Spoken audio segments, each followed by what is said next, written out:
us. Welcome back to Josh Made Me Watch This.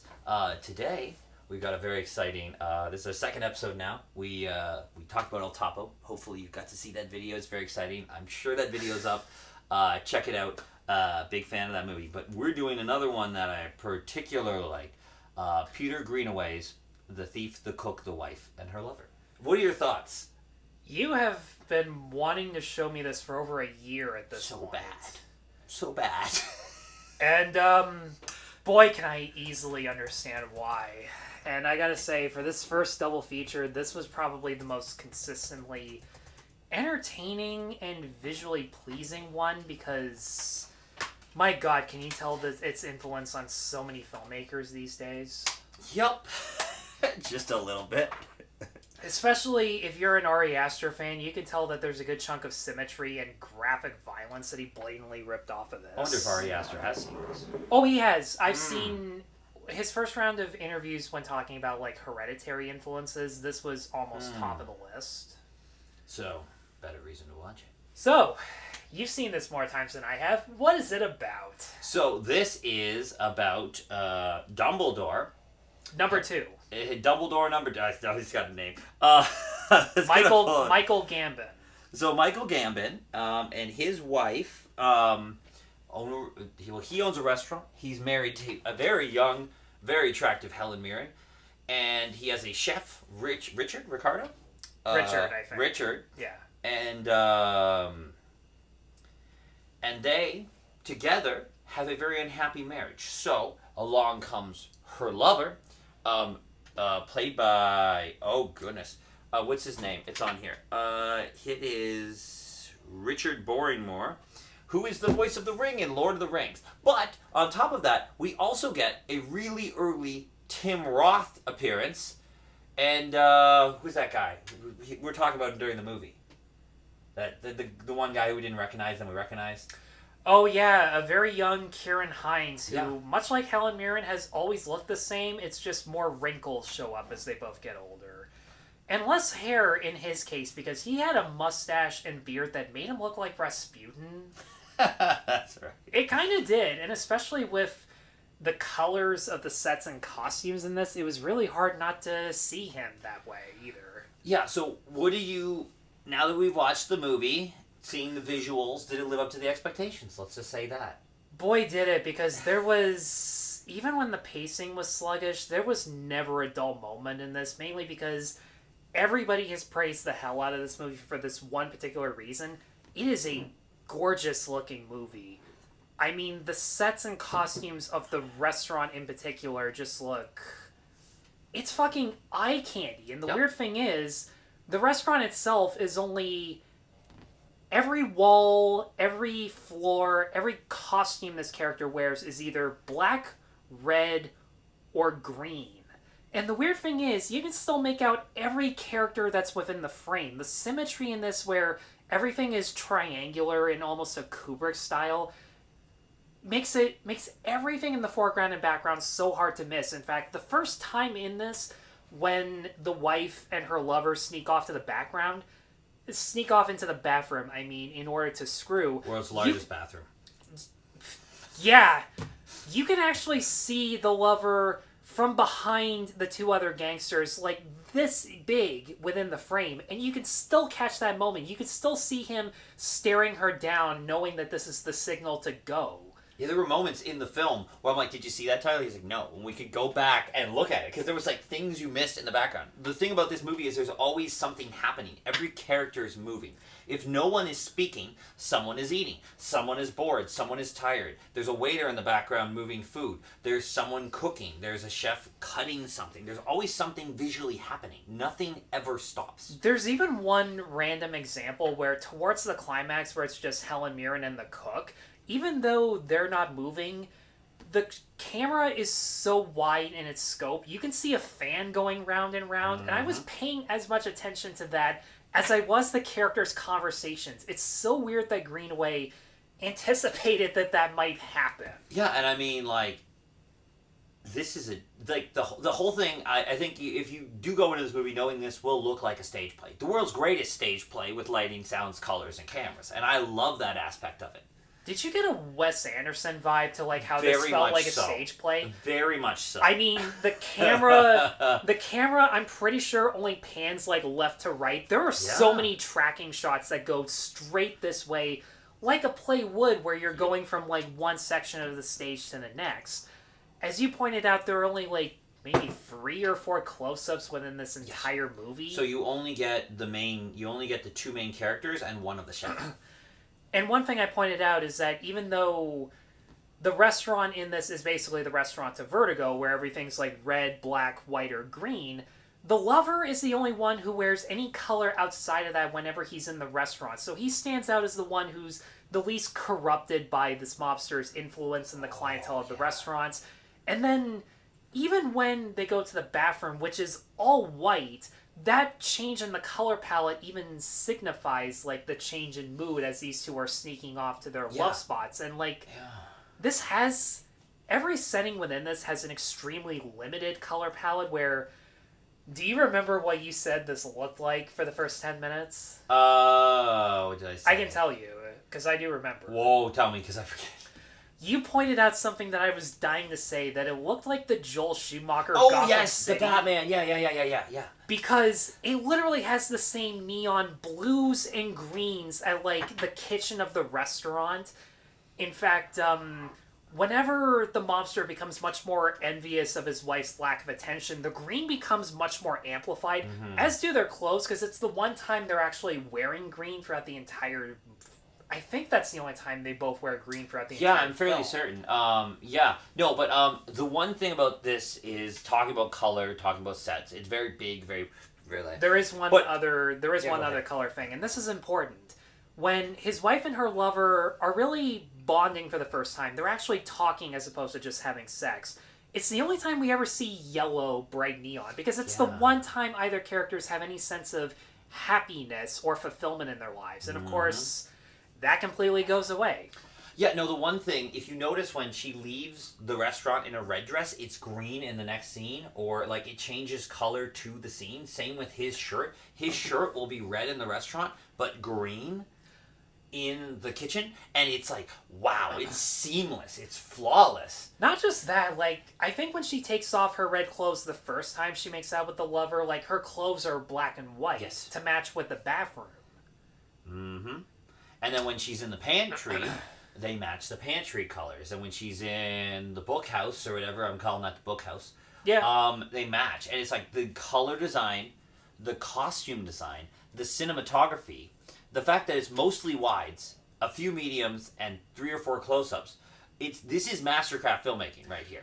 Anyone who wants to be a filmmaker should study this. Yeah, Ari Aster could learn a few things about storytelling. He can learn about script writing. That part's for that sure. particular part, but yeah, it is like he knows people who can match like the visual scope and symmetry of this. It's really trimming down fat and getting to the point, because my god, does this simplify the story in a way that's completely accessible to everyone. Yeah, we waste no time getting to the main story of the wife and the lover. It's like, here's the restaurant, here's the strained relationship, lover. And they also make it super integral to the character arcs. I mean, Michael Gambon in this cannot go 5 seconds without saying something. But this is his movie. This movie is carried entirely by Michael Gambon. It's carried by an asshole. If this were any other actor, it wouldn't have worked. He would have been too annoying. He would have dragged on for too long. But Gambon has the right inflection in his tone, and he knows when to be like the cold and calculating gangster or the lashed out gangster. Like the way he can switch from like heartless to sympathetic to tearful to snapping back to humor. It's masterful acting. That's the thing, like, his main 2 moods are immature clown to raging asshole. Or he has a very sympathetic side to get what he wants. Few and far between, and yes, it's incredibly manipulative. You feel sorry for him up to a moment, for a fleeting moment. You were like, okay, well, why doesn't she just go? Why doesn't she just go away? But then during the finale, it's like, that's why she doesn't go away. And it like clicked for you. They left things to anticipation in the writing. They're like, well, she could leave this or this could happen. And they're like, no, it couldn't. No, it couldn't. And they keep taking options away from you when you had that option in your mind. And I was like, oh. I just want to point out, like, you've seen this multiple times, and you Yes. kind of agreed with me on that point until... Yeah. I'll be the first to admit, I was the first one to say, after this monologue that, I gotta say, Helen Mirren, she strikes the right mood in this. Oh my goodness. In the scenes that should be completely absurd, ridiculous, farcical... She keeps a straight face. Oh my goodness, when she's lying there with the... you've probably seen this movie if you come to it. When she's lying in bed. Yeah, when she's lying in bed and she's delivering this, like, I want you to wake me up with a kiss. I felt everything she was saying. There was sympathy, there was joy, there was romance. It was... Oh my goodness, she's so good in this movie. It started off absurd because of the scenario she was in, but again, because... she maintains it the same way the character would, it won me over, because for a while I was thinking she was the least interesting character, not because you don't care what happens. I mean, Michael Gambon alone makes it really easy to sympathize with her without even talking. And of course, her costumes do reflect how much she wants to, like, lash out and defend herself against this guy, but knows that it's completely futile because regardless of who's sitting at the table, she's grossly outnumbered. Which is also why she trusts this guy nearly within an instant, because you could tell just by looking at him that he's a completely different person. And also, for a while, he was one of the more interesting characters, the lover, because he doesn't say anything. He's intriguing. To the point where there was seriously a monologue where he talks about how watching a movie for a first half hour, the main character didn't speak, and once he did, it ruined the momentum, and I'm just sitting there going, you know... analyzing yourself is just a shot in the foot. It doesn't excuse the fact... And there are very few directors that can actually break down the structure of their movie while still making it great. It was pretentious here and there. Like, when cook... when the cook explains that life isn't a movie, I'm just like, yeah, that needed a rewrite. Oh, no, I love the cook. Like, the cook, he's the first character on... The cook, the thief, the wife, and the lover, right? He's the first character you see... He's the first character that does anything, right? But he's not the main character. But he delivers the most important lines in the film. He's not rambling. He's not longing for love. He's not the lover who's just trying to understand life through knowledge and books and has this quiet, calm sense about him. He's the one who understands what has to be done to drive the narrative forward. He's the one who is the most important character possibly in every scene, the way he delivers the food, because the food is also important. Yeah. He's the one driving forward, whether it's the sexual tension, the frustration, the romance, or just the deliverance of violence. Everything he does, the food deliveries, the thing he does have complications and actions. And he is truly the main character without actually being the main character, which is genius. Yeah, that's true. And it also helps that in his case, whereas most characters who talk back to Michael Gambon get the shit kicked out of them or some cruel, tasteless insult, because the cook is so good at his job, he's the only character who can talk smack and get no repercussions whatsoever. If anything, he's the one character who can really change Gambon's tune. He puts mushrooms in his food constantly, and Gambon hates it, but he can't do anything about it. Because the food is that good, and it brings in that many customers. Yeah, he's the one to bring him down to size, and he's the narrator essentially of this story. He's driving it forward. Yeah. Which on second and third rewatch, I got that. On the first, I was like, "Whoa, that's a movie." Yeah. I actually originally saw this on VHS, so I was at my buddy James's house, and he was like, "You gotta check this out." So I watched a lot of movies with James. He also taught me drums. Fun fact. And he was like, he introduced me to this movie, I don't know, about 8 years ago. And I'm sitting there watching this, and like the tonal shift from humor to this abusive situation to this grossly accentuated sexual presence, tone perfect. On VHS it was great. On Blu-ray it's fantastic. I hope they do a 4K. Now, yeah, you're good luck finding this movie. Yeah, there's an out-of-print DVD for $100, and you can find this Blu-ray that's European if you have a region-free player. Jesus. Pirate it. That's how obscure we're going here. Like, this is an influential movie that doesn't have a release. This is the second time I'm bringing it up in this series. I tried buying a Criterion Blu-ray of Harold and Maude on eBay because it's out of print. It's out of print. Which I don't understand. It's out of print. And it's not on the Criterion Channel anymore because they got rid of that like a couple months back. And then I gave up once I realized that this one guy just was not going to quit. He likes Yusuf Stevens maybe a little too much. Yeah. Speaking of, like, I didn't pay attention to the musical score all that much in this, but you know what? There's not that much to bring up. It's kind of the same stuff. It suits the mood and the atmosphere because the restaurant has this pretentious Victorian Renaissance type of atmosphere where the wall is literally a painting of other rich people dining, weirdly enough. And it frames a lot of symmetry, like the famous Last Supper painting, constantly. Especially in the finale. Yeah, and then the one thing that I know that you appreciated about this movie, or you thought was funny or annoying, the singing opera kid. There is an orphan dishwasher kid who... You know those moments in movies where you hear someone singing and then the camera pans over and it's actually... The singer is actually there?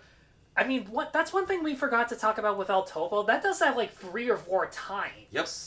And I love when a movie does that because it's just acknowledging how silly it is. But one, that kid was a legitimately really good opera singer. Yeah. Or like, I guess, that's like the choir boy type, yeah?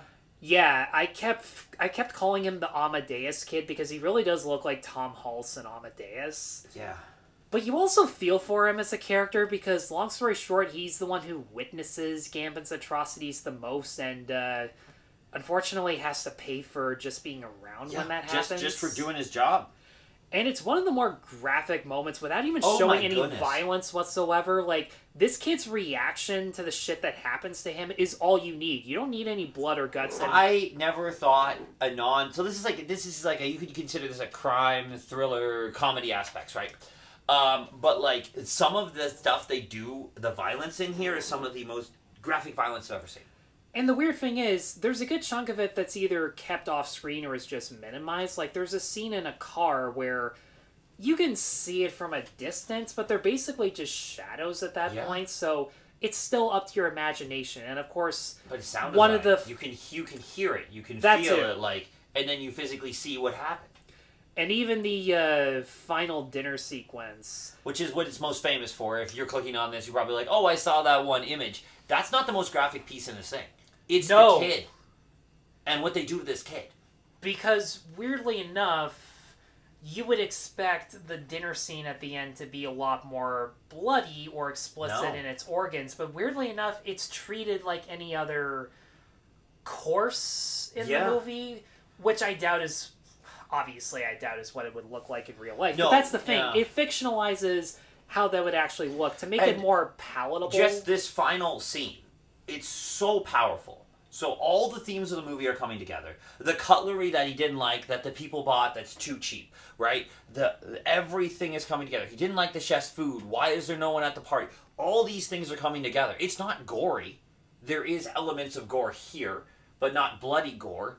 And just him trembling. The fact him trembling. Any other actor would fail to portray this. The trembling of what he has to do. The trembling, the fear, the reckoning. And the audience, I have it here, audience just reacting to it with no mercy, no sympathy. That is the power in this sequence. And I mean, the symmetry of the Last Supper sequence, the drenching of red neon, where at first Gambon is the only one that doesn't have any of the red lighting on him, until he realizes the situation he's in where there's no way out for him. Yeah. And one thing I did point out, Gambon looks a lot like James Gandolfini in this, to the point where I wouldn't go as far as you did when you said that he would be a good Tony Soprano. I think he's a pretty good actor. But, Gambon is a great actor, but I would go the other way and suggest that if Gandolfini were around during this era of independent cinema, he would also be fucking perfect. Oh, he would be great in this role. Because he's the only actor I can think of who can match Gambon's inflection of being, like, devious but still charming and funny. Yeah, no, this, but this movie is, at times, and I will warn you, it's going to cross the line. It's going to cross the line in every level, but it's going to bring it back down to a humanistic level, and you're going to be like, do I like this or do I hate this? And the interesting thing is, the symmetry of the cinematography makes it palatable. It doesn't make it exploitive, because if this were handheld camera work, or if there was no effort put into the camera whatsoever, it would just be a schlocky gore fest, nothing to it. And I think what makes this movie stand out is if they showed you all the gore and violence and everything directly, like particularly that fork, because they showed you less, it was brief, your mind is elaborating on it. This is the Hitchcock school of horror. This is show people's reactions to it. This is RoboCop 2 when they cut open the stomach, but they never actually show the cut. You got the scalpel, the skin, you see the blood on the face, and it's the reaction. It's reactionary horror, which is somehow worse than any blood, guts, chop-up cannibal thing you can throw my way.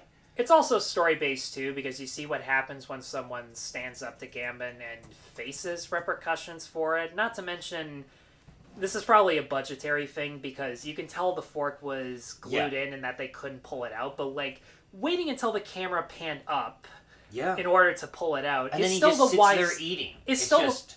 Yeah, because you see his nonchalant reaction to what a piece of shit he is. You see... the reaction from people you think are pieces of shit but have, like, some redemptive qualities, because there's at least one or two people that they genuinely care for. And that's the other thing. You can tell that his lackeys really are around him just because they have to. Tim Roth especially only gets away with talking smack or saying something stupid just because he is easily the dumbest out of all of them, but that stupidity in being open about it is weirdly what protects him half the time. Mm-hmm. And I can easily tell that this is maybe the reason Tarantino picked him for Mr. Orange.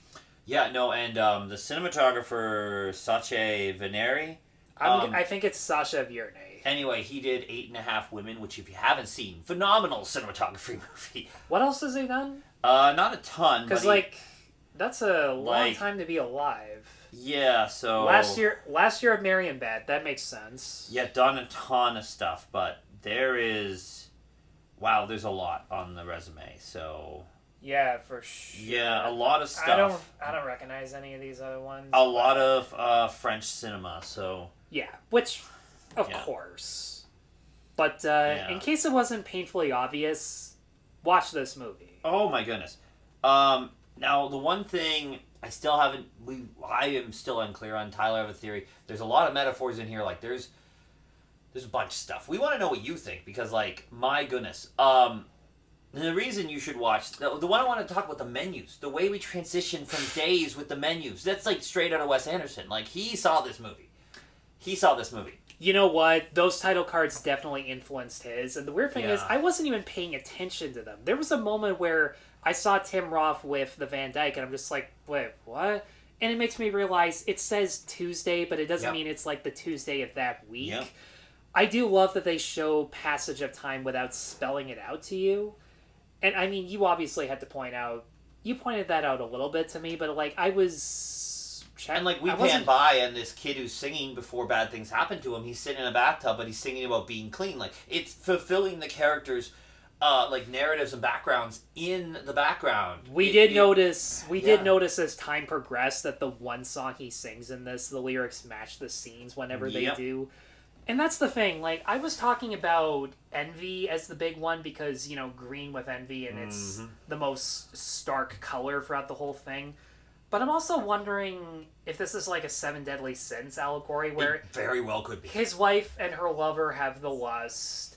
Gambon has not only the envy, but the wrath to go with it. And the gluttony. The gluttony was the big one that we were talking about most.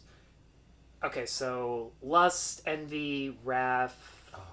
I said gluttony, right? Greed would be the people who want the... Greed is an obvious one because these guys are gangsters. Yeah, you can throw that to any of them. What are the other two? Goodness. Because I feel like the other two...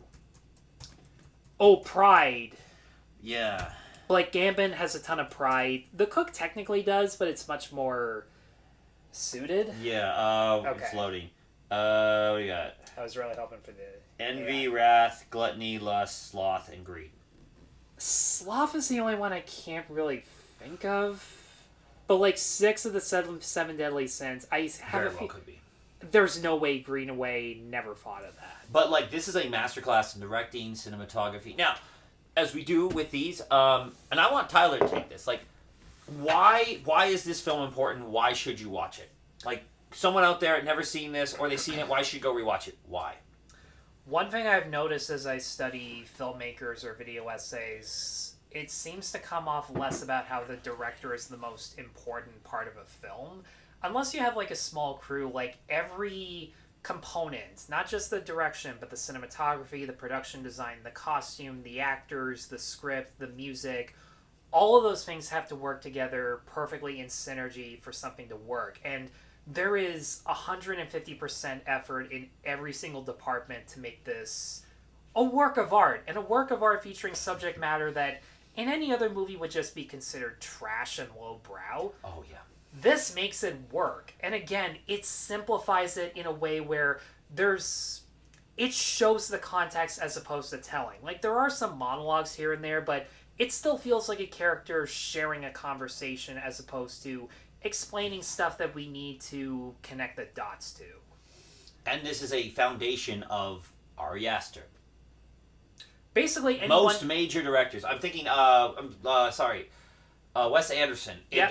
Tarantino saw this movie. Definitely. That's why we think Tim Roth is possibly in Reservoir Dogs. I mean, this is probably the reason. This is the movie that gave Tim Roth his career, no question. Yeah, no, this movie is, it is everything cinema should be from the late 80s. It's that big explosion right before Clerks of European cinema, and it's utterly brilliant. I don't know if I'd consider Clerks European cinema. But, there was that indie explosion in 93. Totally. And there was a bunch of American indie, you had Empire Records and, Dazed and Confused and all that stuff. And this is the inspiration that gave us that wave, British wave. Can we have those waves back in cinema, please? Well, I will say that 2016 gave us a breath of fresh air with, we had, The Favorite, and we had all these weird movies. That's 2017, but I will give you this. Midsommar, and there was that odd way of horror. We had Before We Vanish, and we had a ton of these oddball movies. We had You Were Never Really Here. There was this wave of sort of crime thriller-ish. I will say, stuff. And that was a great wave. I will say, 2017 and 2018 were when best years. The last time I really remember when big studio movies had indie qualities to it. Even It Chapter 1, it had Park Chan-wook's cinematographer, and you could tell because it was shot And we had Parasite around that time too, in that range. That was 2019, but yeah, and then 2020. The last couple of years before the pandemic were the last great wave for movies in general. And we're gonna get another wave. It's just gotta wait. Because 2019, I saw Joker 3 times. I saw Once Upon a Time in Hollywood 4 times. If it kept it up just like that, even stuff like Ford v Ferrari, because that felt like a new Hollywood movie. I think the beginning of that wave, something we both love, Sorry to Bother You, kicked off that weird wave that an indie cinema movie could have a big budget and yada yada. That's another movie that I think El Topo might have inspired. I love that movie. I didn't see Boots' Riley New one, but I like that one. I wasn't sold on the story for that. But yeah, no. This is a launching wave of cinema. This gave us this was 19. What year is this? Goodness, it was 1988, 1989. But this also then, what happened in 1991? Right after this, we got El Mariachi.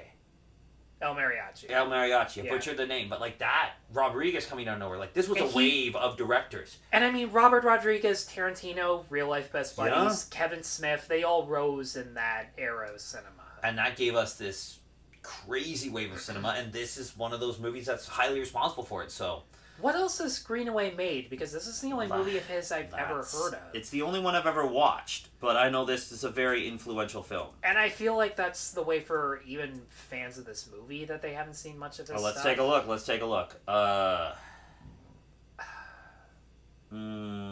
Let's see here. Click on Peter Greenaway. Okay, we have a laptop behind here. If any... I feel like most of them can pick up. Yeah. Let's see here. I feel like Wikipedia might be a. I'm gonna go back. I think it. Yeah, I didn't get the film. I got a biography, which is cool and different thing. Films. So, yeah. 8.5 Women, Great film. I don't think I've seen anything else. Yeah, I was gonna say, none of these names are grabbing me on that one. Goodness. But he has like 2 that he's trying to make right now, so whether he does... So when Peter Greenaway makes a new movie, we gotta see it. That's what we learned. Walking to Paris sounds familiar, but I don't know. We'll find out. Yeah, a biographical film about a British director. Wow. Riveting. Tower Story. But you know what else is riveting? This movie, and in case we haven't said this already, check it out. It's oh my goodness. Yeah. It's perfect with everything. Oh, I love this movie. Love this movie. But so we've done this. Tyler, are you glad you made me watch this? Or made you watch this? Hell yes. So next time to look forward to, we are going to dive a little deeper. I want to talk about my possible favorite director. From the director of The Cure. And before we vanish, we are going to be watching The Pulse. Do you want to download a ghost? I am looking forward to this one. That's all I can say. That's all I can say. That's it. For as long as we've been friends, you have gushed about Kiyoshi Kurosawa. All I will say is, because I really don't want to say anything, and when we do the review, we're going to put a spoiler review on it, because I want you to watch this movie. And genuinely, if you know what's happening, it sort of ruins that surprise. But I will say is, I started off loving it, and like I will say about Kurosawa here, genre hopping. I'd say define genre hopping in this case, but so, you're not going to tell before we vanish, have we watched that together? No, you've shown me the poster. Okay, yeah. You've shown me the poster a dozen that may times. appear, but like this, I think is stronger. So it will be able to play with comedy, drama, and other. I don't want to say anything. The Pulse is incredible. The Cure is possibly the greatest Criterion ever put out. I will stand by that, except for Triangle of Sadness. I love that one. And Bad Day at Black Rock. And I know you have your criterions, but those are like my criterions. I'm still grabbing them, but like I will say, I've seen Ari Aster pick up a copy of Cure and say, there's a case to be made that this might be the greatest film of all time. It's good. It's really good. But we're going to be checking out Kiyoshi Kurosawa's, I butchered the name again. Kiyoshi Kurosawa's The Pulse. You can check that next time on Josh Made Me Watch This. And with that, guys, thanks as always for watching. Let us know in the comments below what you think of The Cook, the Thief, His Wife, and Her Lover. Thank you for making me watch this. Be sure to like and subscribe. Check us out on Patreon and Buy Me a Coffee, and we'll see you with Pulse.